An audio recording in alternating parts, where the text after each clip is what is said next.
Hello folks, and welcome back to my channel, the Scottish Model Railway Guy. And everything's a little bit different. If you've been here before, you'll see that there's been a lot of decorating going on round about. Up in the top left hand side there's much more to come. But the purpose of today's video is to show you step by step how I got here. And it's going to be a very different video because it's going to show you how the whole thing took shape, how I came to these conclusions about, what colour to go. But further than that, it's going to step into each individual stage, my failings on what I feel isn't right with the layout and where I'm going to go with it next. Now, it's going to be quite an interesting video, much longer than usual, but what it's going to take on is things like, did I get the grass right? Did I get the landscape right? How did the track go? How's the electronics going?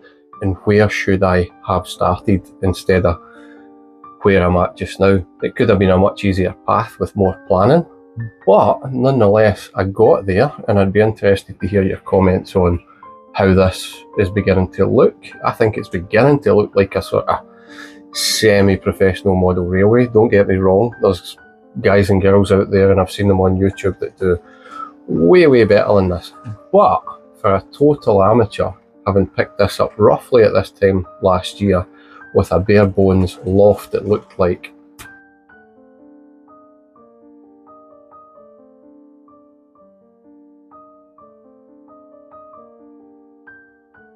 then you can begin to see how much progress I've made. So yeah, here we go.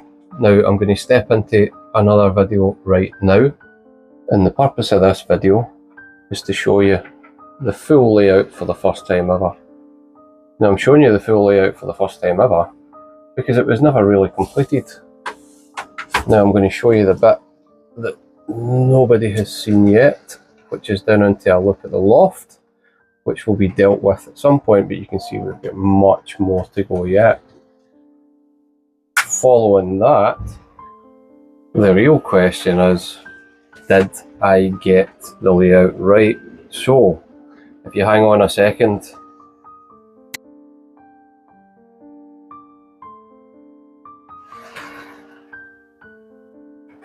that is what it looked like.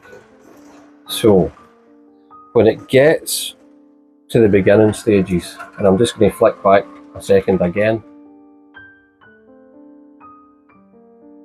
when it gets to such stages, you have to make decisions. What's my layout going to look like? Should I have started with this zone here? Unsure. When I did it, I was just wanting to get shifting. I actually got this free with Railway Modeller magazine, I believe it was. And I thought, right, okay, I've got a Metcalfe model, I've got a Hornby layout, so I'm just going to start building. Why was that? Because I was excited to get it shifting. However, does it look right here? I'm unsure. You can see the different colours of grass between here and here. This was the original, and this is when I tried to rough it up. Now, I think the next step should be static grass, because it doesn't stand up, this stuff. This is called scatter grass. I believe it's Gauge Master GM 1910. It looks okay, but I had to add lots of other things to it to get texture to it. I think what I really need is static grass, and I'll do a video on that soon, but I've never done one before, so it's going to be a little bit of a challenge. Why static grass? I think when you come down to eye level and see this sort of stuff, it looks far more realistic, and I'm going to jump to that right now. And you can see when we're down at eye level, it really does make a difference. Now you imagine this little tuft here, but just a one-off tuft, bought and it sticks on. If it was actually a full set of static grass going along there, it would look fantastic at this level, and that's the purpose, is to try and make it look as realistic as possible. Does this scene look realistic? Be great to hear your comments. I think it looks pretty decent, to be honest. But again, there's mistakes in it. There's stuff I could have done that could have made it a little bit better. However, as it passes, it does look okay, and I don't have any major problems with it. But with a little bit of track planning, I could have had it looking less cheaper, I think is the best way to put it. And by less cheaper, what I mean is not ultra cheap to look at. I mean, you look at this and it's actually okay. What I'm actually talking about is, you know, does that seem real? Do the hills seem real? To some, they might. To me, it's looking a little bit tired now. I don't know if it's just the case that I went to another level. It may well be, and I guess that's the discontent that you start to get with model railways, is that you get it to a stage where it's really beginning to change its own dynamic.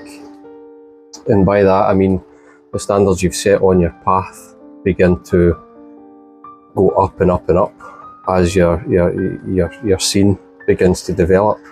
And that's a good thing. But what it does mean is that everything's ever changing. So I had comments in the past about how I had done the tracks and there's too much grass in the tracks. I get it now. I do understand it. At the time it was my efforts at weathering, and I did try my best, but now I think it's time to take it to the next level with some true static grass. Now the problem is, will it go on top of that stuff? I guess we'll find out in the future, and that's the type of thing that if you do choose to subscribe, you will catch up on as I start to go through that process. But anyway, yeah, so the other one that I've never really been fully content with is tracks. If there's anything I could do, it would be to go back in time and learn a bit more about track ballasting before I did a single thing. Now why is that? Well, you can hear a click clack. I can see here that that's not perfect where the tracks are joined, and I should have took more time to do that, and I would have get much less click clack. I do like it to run very quietly, and I've been able to do that ever since I moved to the Gauge Master controller, which is just over there in the corner.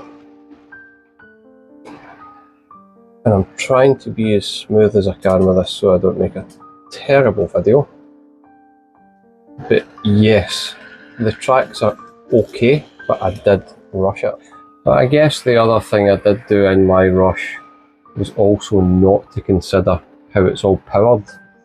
Now one of the problems I've got is that this siding that goes back here off that one will remain powered at the same time as the one next to it. Now I should have isolated them so that I can have one train moving along while another one goes, and that's another problem, is that the layout that I've created only really has one loop. It's got a siding going off down here, it's got one here, and there's one way over there that's just for parking stuff. But I never ever thought long and hard enough to say, right, okay, when I'm going to set this up, can I have two trains going in separate directions, for example? And I cannot because of how I set it up. But however, that's where we are with it. And then there's the village itself. Now the village looks okay. Again, it's another one when you get down to eye level, it begins to really endear itself. But should I have given myself more depth? And that's another consideration, and one that you have to take into consideration is height. For me, model railways are best going up in a sort of slope away from it so that everything's in a sort of perspective. Otherwise, when you try to take a foreground photo, you don't really see much. Now, I think I've captured this okay. I think I've captured it okay. I made the mistake of making some hills down here that were too high, and I eventually cut them back down a bit. And I'm going to try and come down a bit. In fact, I'm going to pause it and come down a bit to here. And you can see it does look actually far, far better at this height, and that's the purpose of a model railway. When you're looking at it from the correct height, you'll see what the real life looks like. So I'm going to try and reduce it a bit more. I'm going to pause it again a second. And then what I'm going to do is, you can see the focus in the foreground. This is how it should really look if you are down at that height. And then going to the distance, that's how it looks looking into the village. And I think that is decent, but you can see it's very, very different compared to looking from the top down. And I guess, like I said, that's what it's all about, getting it right at 00 gauge down at that height, and then you know you've nailed it. But of all the tips I can give you, the best one I can give you to give you confidence when you start out in it is get the right controller.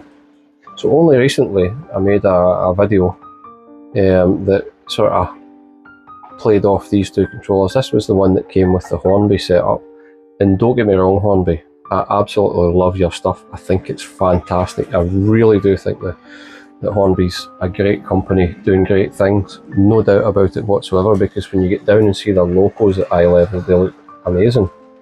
But your controllers, just know, they cause the locos to buzz. Even this very reliable Hornby Class 57 buzzes at low speed. But with this one, you can go incredibly slow with it. And I'm just going to slow it down to a crawl, and it keeps it in full control. No issues whatsoever, and it'll just creep along. And this is what I saw at the model railway shows, and I was like, well, why can't I do that with my Hornby controller? And it made me think there was something wrong with the Hornby locos, but there isn't. They're absolutely fine. It's the way the power's getting put to them. So the best tip I can give you, if you're starting out with a cheap set, that's fine, it gets you going, but this will confuse you because you'll start to think there's something wrong with your track, with your setup. You'll start fiddling with the points to try and clean them, and eventually you'll damage them because you're doing so much work on them. Whereas if you go straight to such as this, a Gauge Master controller for some more money, yes, everything's more money, it always is, but if you go to the Gauge Master controller, you will find that the locals are far more capable with it and reliable as well, which is really important. And as far as the buildings go, I don't think it can be argued that Metcalfe can be beaten, to be honest. I mean, these Metcalfe buildings are absolutely beautiful. They do take quite some time to build, but let's be honest, this is a hobby. It's not something you just want to throw up. You want to take pleasure in the time it takes to make these. Yes, they're provided flat pack. They're very cheap. You know, this building here I think was 12 quid. These low relief buildings here, much the same range, maybe a little more expensive. And then adding in these are handmade, these little pots. This little pot here is made from leftover stuff from the Metcalfe models builds. And to be honest, I've not seen anything out there that looks anything close to being as realistic as these, and that's without weathering them. And you know, there's guys and girls out there that take the edges off them and make them look absolutely beautiful. They might weather the roofs, you know, all sorts. And I did do a little weathering on the station, and I'm just going to try and bring that over. And you can see I've done a little bit on the roof, and that looks really, really great. And it's all Metcalfe, even over at the level crossing, the bridge that goes over there. By the way, do you like my CityLink bus? I don't know if there's any Scottish people watching this, but you will remember this from Era 8, the 1990s. I certainly do, and I remember the advert, but I'm not going to sing it for you. But yeah, and then I suppose it's on to the lights. Now that looks right complicated, doesn't it? But it isn't. It really, really isn't. And I can show you why right here, up in the corner. And there's other people who've actually went out and bought the stuff that I had to be able to do the lights. What I've done is I've took this Hornby controller because I don't use it to control the trains anymore, and I just use it to power these two units.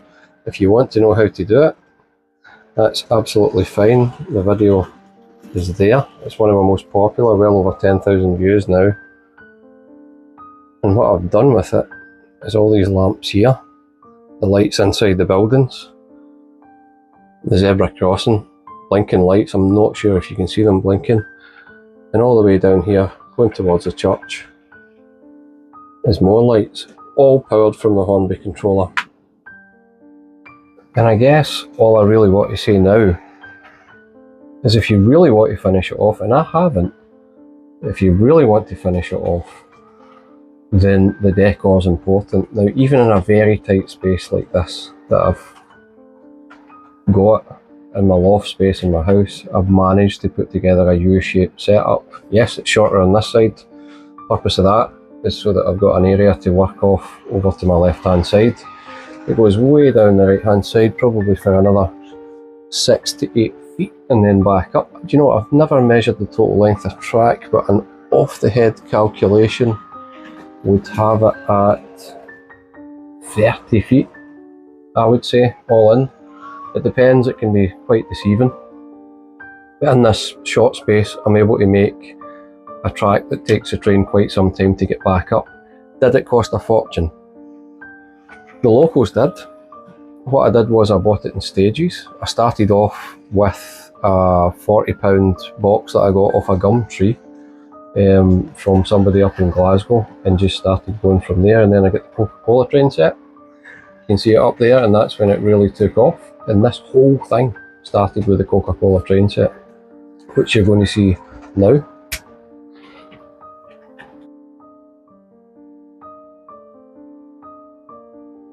And yeah, it landed here, probably less than a year later, which just shows that anybody that's just got the passion for it can get it going.